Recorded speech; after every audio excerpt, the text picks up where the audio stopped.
लेकिन वह दिन आ गया तो फिर से नई पार्टी बनाने का काम हमको करना है और नई पार्टी जो बनाने का निर्णय हमारे साथियों ने लिया है, जिसका राष्ट्रीय अध्यक्ष बनने की जवाबदेही भी मेरे ऊपर सौंपी है, उस पार्टी का नाम है राष्ट्रीय लोक जनता दल।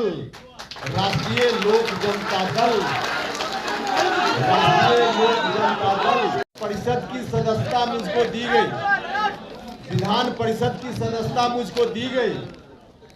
मैंने बीच में भी कहा कि पार्लियामेंट्री बोर्ड का अध्यक्ष मतलब झुनझुना थमाया गया और एमएलसी बना करके लोगों को लगता है कि लॉलीपॉप थमा दिया गया।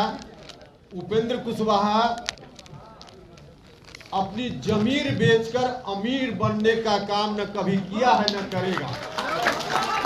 हम जमीर बेचकर अमीर नहीं बन सकते हैं। अब पार्टी की प्राथमिक सदस्यता से इस्तीफा की घोषणा मैं करता हूं। साथ ही साथ विधान परिषद की सदस्यता अब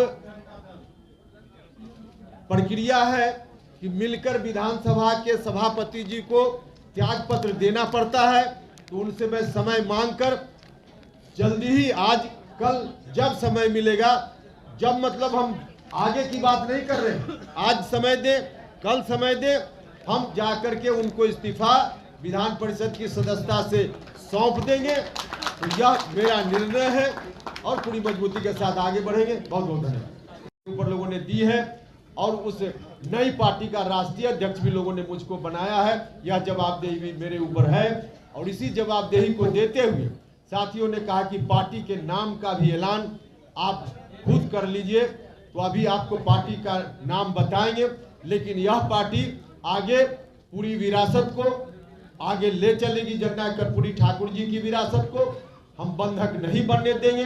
भले हमारे बड़े भाई ने बंधक बना दिया है, आरजेडी के साथ एग्रीमेंट कर लिया है, लेकिन उस एग्रीमेंट को हम जनता के बीच जाकर तोड़वाने का काम करेंगे। जनता से कहेंगे कि बड़े भाई ने गलत ढंग से पूरी जायदाद कहीं गिरवी रख दी, इसको जनता की अदालत में जाकर हम खारिज कराएंगे और पूरी विरासत को हम अपने हाथ में लेंगे, अपने हाथ में लेंगे। इसलिए आज हम हिस्सा की बात नहीं कर रहे हैं, हम तो मुकम्मल की बात कर रहे हैं, मुकम्मल की बात कर रहे हैं। और मुकम्मल हम अपने साथियों की मदद से, बिहार भर की जनता की मदद से आगे चलकर जरूर उसको हासिल करेंगे।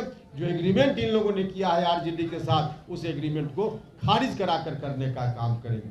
लेकिन हम यह भी बताना चाहते हैं साथ साथ, जो विरासत कभी कर्पूरी ठाकुर जी के बाद लालू जी, फिर नीतीश जी, आज फिर से हम लोग उस विरासत को अपने हाथ में लेने के अभियान पर निकल पड़े हैं।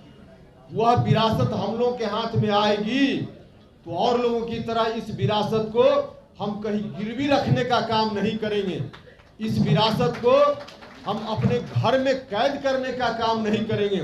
इस विरासत को हम साझा करेंगे, समाज के सभी वर्ग के लोगों के बीच हम साझा करेंगे। जिनकी जितनी हिस्सेदारी होगी उतनी हिस्सेदारी हम उनको देने का काम करेंगे। लव कुश समाज हो, अति पिछड़ा समाज हो, दलित महादलित समाज हो, अल्पसंख्यक समाज के लोग हो या सवर्ण जात के भी जो सामाजिक न्याय पसंद लोग हैं, प्रगतिशील लोग हैं, उनको भी जितना हिस्सा, उनका भी जितना हिस्सा होगा, उनको भी इस विरासत में हिस्सा देने का काम करेंगे, हिस्सा उनका भी सुनिश्चित करने का काम करेंगे। तो इसी रूप में आगे हमारी पार्टी चलेगी और पार्टी का क्या एजेंडा वगैरह होगा वह सब फिर बाद में बताएंगे।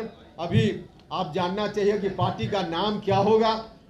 हम थोड़ी चर्चा इस बात के लिए फिर से करेंगे कि जो लोग भी कह रहे थे कि आरएलएसपी को इन्होंने जिंदा रखा है, लोग झूठ बोल रहे थे, उपेंद्र कुशवाहा की छवि को बदनाम करने के लिए कर रहे थे। आरएलएसपी का मर्जर उसी वक्त हो गया और बजाबता हम लोगों ने उस वक्त बैठक करके प्रस्ताव लेकर के इलेक्शन कमीशन को सुपुर्द कर दिया। इसलिए आरएलएसपी नहीं है, हम तो सब छोड़ कर आए थे। हम नहीं जानते थे कि एक दिन ऐसा आवेगा कि इस विरासत को संभालने के लिए फिर से हमको कमान संभालने की जवाबदेही हमारे साथी मेरे ऊपर देंगे। लेकिन वह दिन आ गया तो फिर से नई पार्टी बनाने का काम हमको करना है और नई पार्टी जो बनाने का निर्णय हमारे साथियों ने लिया है, जिसका राष्ट्रीय अध्यक्ष बनने की जवाबदेही भी मेरे ऊपर सौंपी है। उस पार्टी का नाम है राष्ट्रीय लोक जनता दल। राष्ट्रीय लोक जनता दल, राष्ट्रीय लोक